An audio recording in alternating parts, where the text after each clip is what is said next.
Comment trouver son flow dans le chaos, dans l'incertitude? Vous avez pu le constater, notre monde a énormément changé ces dernières années. Pas mal de notre vision du travail, de nos habitudes, de notre façon aussi de voir la vie, du sens que nous mettons à travers nos projets, nos activités, tout cela a été énormément chamboulé. Nous avons également été confrontés à l'incertitude, à la crise de sens, à cette surdose d'informations et ces nouveaux algorithmes qui nous tiennent et qui nous distraient de plus en plus. Une difficulté aussi à trouver sa place, à trouver sa voie, tellement nous sommes sursollicités et surinfluencés par différentes façons de vivre, différentes façons d'investir, différentes façons d'entreprendre, jusqu'à s'y perdre et avoir du mal à trouver vraiment mais c'est quoi ma place? C'est quoi le sens de tout ça aujourd'hui? Et aujourd'hui, je veux vous amener vers une nouvelle voie, une nouvelle vision, une nouvelle approche beaucoup plus respectueuse de qui vous êtes et de votre évolution personnelle et professionnelle. Cette nouvelle voie, c'est le flow tasking. Bienvenue ici Johan Yangting et aujourd'hui je suis très heureux d'annoncer que je suis l'auteur du flow tasking, de cette nouvelle approche justement de la croissance, l'expansion, l'évolution personnelle et professionnelle. Qu'est-ce que le flow tasking? Justement, je vais en parler dans une série dans laquelle vous allez avoir des petites pépites, des petits conseils pour vous aider à mettre plus de flow tasking dans votre vie, dans votre carrière et dans vos affaires. Si vous ne l'avez pas encore fait, je vous invite à commander déjà le livre et à pouvoir justement découvrir cette nouvelle approche et bénéficier des différents conseils que je vais vous donner à travers cette série. Pourquoi et comment j'ai créé le flow tasking et surtout qu'est-ce que c'est? On va en parler. Déjà, comme je vous l'ai dit, il est vrai que depuis tant d'années que je fais ce que je fais, ça veut dire créer du contenu, également accompagner des personnes, notamment des profils souvent, d'ailleurs très souvent atypiques, notamment beaucoup de multipotentiels qui ont du mal à se retrouver dans les modèles classiques de voici la voie, trace ta route, suis ton chemin, suis une carrière toute tracée et tu vas voir, ça va bien se passer. Alors que vous avez besoin de variété, de sens, de challenge, de vous sentir utile. Et justement, on a du mal parfois à s'y retrouver dans les modèles classiques. Et d'ailleurs, le grand paradoxe, c'est qu'on est dans un monde où on est de plus en plus vers des valeurs de liberté, pouvoir être libre, pouvoir créer une carrière qui a du sens, mais à créer encore des nouveaux modèles. Ça veut dire qu'il faut entreprendre comme ça, il faut réussir comme ça, il faut avoir de l'argent comme ça, il faut aller sur les réseaux sociaux, il faut aussi que tu aies tant de likes, tant de followers, tant d'argent chaque mois. Et du coup, encore une fois, on s'y perd. À chaque fois, on crée des nouveaux standards, des nouveaux codes, jusqu'à se dire, mais ok, mais c'est quoi vraiment que je veux? Et ça, c'est sans parler de cette surstimulation d'opportunités. Le fameux effet FOMO, Fear of Missing Out, la peur de manquer une opportunité de business, une opportunité de relation, une opportunité de tendance pour se développer, une opportunité également d'investissement. Et on est à courir. Mais courir après quoi? Et d'ailleurs, dans la productivité, dans la gestion du temps, il y a beaucoup de questions, beaucoup de modes qui sont arrivés. Il faut se réveiller à 5 heures, prendre une douche froide, se mettre la pression pour pouvoir faire tout ce qui est bien, pour pouvoir être dans le club des gens qui réussissent. Ça fait beaucoup de il faut. Il faut être productif comme ça. Il faut entreprendre comme ça. Il faut suivre une carrière comme ça. Il faut être comme ça.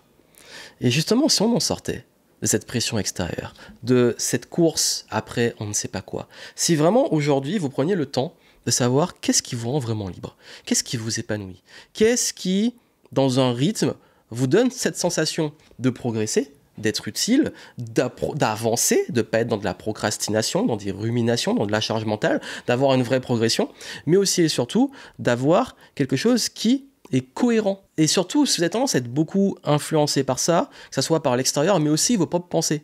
De tout le temps ruminer, de remettre en question les décisions, de vous dire mais il fallait que je commence par ça ou par ça, de toujours vous dire ok, est-ce que je suis sur la bonne voie, est-ce que je dois continuer à abandonner, mais j'ai toutes ces idées, par quoi je commence, et du coup on s'y perd. On s'y perd à cause d'une influence externe, mais aussi parce que nous-mêmes, nous nous mettons pas mal aussi de pression, de questionnement, de rumination, de pensée. Voilà pourquoi cette série que je vous propose là va vous aider à prendre de la hauteur et du recul. La première chose à faire, c'est déjà de commander votre livre, le flow tasking. Vous allez pouvoir aller beaucoup plus loin et avoir une compréhension plus approfondie de ces principes et ces valeurs vers lesquelles je veux vous amener.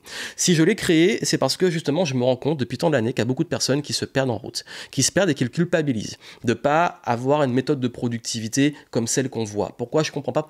Pour moi, ça marche pas. On me dit de faire des to-do list, de planifier, etc. J'ai du mal, j'y arrive pas. Vous allez voir, justement, on va en parler sur l'aspect gestion du temps, organisation, rythme, habitude, justement, pourquoi ça marche pas pour vous et qu'est-ce que vous pouvez mettre en place. Également, il y a aussi beaucoup de dilemmes par rapport au multipotentiel.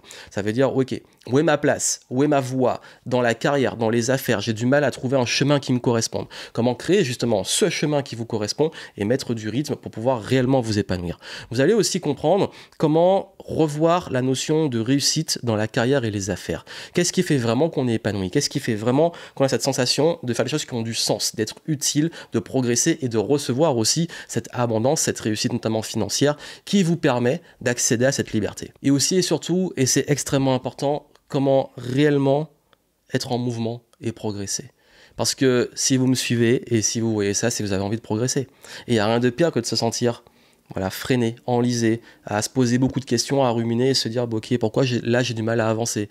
Le temps y passe et je cours un peu après le temps, mais j'ai du mal à trouver ce rythme, à trouver cette progression et ce chemin qui me correspond. Vous n'avez pas envie de finir enfermé dans un modèle qui au bout d'un moment vous correspond plus, ou un poste, ou des activités, parce que vous vous lassez vite. Vous avez besoin de cette variété, vous avez besoin d'explorer, d'apprendre.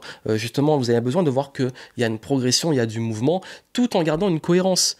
Pas une dispersion, on va dans tous les sens, on tourne en rond, on n'a pas l'impression d'avancer. Qu'il y ait une cohérence dans ce mouvement, qu'il y ait un rythme, qu'il y ait une convergence, que ça vous amène dans un fil conducteur cohérent quelque part. Et tout ça aussi, vous allez le comprendre. C'est vrai que cette époque demande beaucoup de confiance. Confiance en soi, en ses convictions, en ses valeurs. La confiance aussi de pouvoir apprendre, d'avoir les capacités d'évoluer, de s'adapter. Ça demande aussi beaucoup de flexibilité. Le monde, il change très vite. Donc aujourd'hui, il est important de réussir à pouvoir être agile et de réussir à pouvoir s'adapter, de réussir à pouvoir anticiper, observer. Ça demande aussi beaucoup de volonté, la persévérance et le fait d'être résilient. Ok, face à l'échec, face à des déceptions, face à des choses difficiles, comment je continue et surtout comment savoir dans mes décisions, et vous allez voir comment prendre les bonnes décisions, si justement ça vaut le coup de continuer, s'il faut arrêter, s'il faut changer, s'il faut ajuster. Et également, et ça c'est très important, le courage. Le courage d'être vous-même. Le courage de continuer sur une voie parce que c'est important pour vous. Le courage de ne pas céder au jugement des autres et à la peur du jugement. Le courage de ne pas céder à la peur de l'incertitude, la peur de l'avenir, la peur du manque. Le courage de prendre des risques, mais des risques mesurés. Tout ça, c'est extrêmement important. Et c'est ce que vous allez voir. Et justement, l'idée du flow, c'est d'être moins en force, moins en résistance, moins en épuisement, mais plus surfer. Plus, ok, on met plus de flow, de fluidité, on surfe ses avantages, ses compétences, ses atouts. Et également, il y a le contexte, ce qu'on ne contrôle pas. Il y a tout ce qu'on ne contrôle pas autour de nous et il y a ce qu'on contrôle. Comment réussir à surfer ce qu'on ne contrôle pas grâce à ce qu'on contrôle? On contrôle ses pensées, ses décisions, ses choix, ses actes, à travers justement l'agilité, la fluidité. Donc c'est un équilibre vers lequel je vais vous amener. Mais dans flow tasking, il y a tasking. Et le tasking est extrêmement important. Ça veut dire qu'il va falloir passer à l'action. Il va falloir mettre en place des choses. Il va falloir avancer et progresser à travers des intentions et des actes concrets. Parce que le flow, c'est bien, mais on pense et se laisser porter par le flow, c'est pas que ça. Il y a toute une notion également d'action, d'évolution, de progression et d'équilibre dans cette progression entre vos compétences et également le challenge. Parce que si vous évoluez et que les compétences que vous avez évoluent, mais le challenge reste le même, vous allez vous ennuyer. Si le challenge est trop élevé par rapport à vos compétences, vous allez être anxieux, stressé et sous pression. Si on a l'équilibre, vous progressez et le challenge progresse, là on est dans la zone, dans le flow. Je vais y revenir. Mais ça c'est extrêmement important de comprendre qu'il faut savoir où vous allez.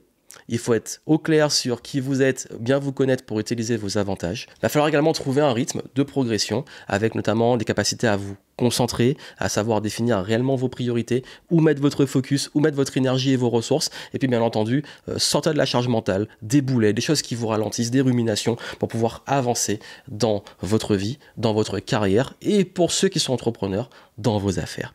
Si vous voulez qu'on continue ensemble, justement, c'est mon intention. Avec le flow tasking, je vais vous amener vers ça. Donc si vous voulez en savoir plus et savoir ce que ça représente vraiment, je vous invite à commander le livre, à suivre également les prochains événements parce qu'il y a des conférences qui vont venir.